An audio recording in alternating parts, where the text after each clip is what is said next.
દાઉદી બોહરા સમાજ દ્વારા પરંપરાગત રીતે ઈદનો પાવન તહેવાર ખૂબ આનંદ અને ધાર્મિક ભાવના સાથે ઉજવાયો। સવારથી જ મસ્જિદોમાં ખાસ નમાઝ અદા કરવામાં આવી, જ્યાં મોટી સંખ્યામાં સમાજના લોકો હાજર રહ્યા।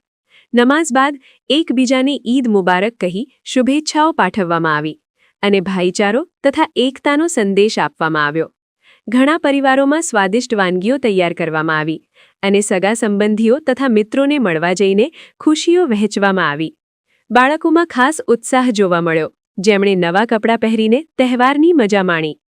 આ રીતે દાઉદી બોહરા સમાજે શાંતિ, પ્રેમ અને સૌહાર્દના માહોલમાં ઈદની ઉજવણી કરી।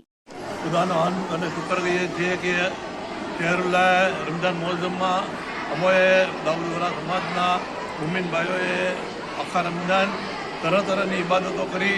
નમાઝ, સલાત, રોજા, બીવોરી ને દરેક નેક કામ કીધા। ભાઈઓની મુલાકાત કરી, એને મદદ કરી। દરેક નાના મોટા અમે ખેરના કામો કીધા।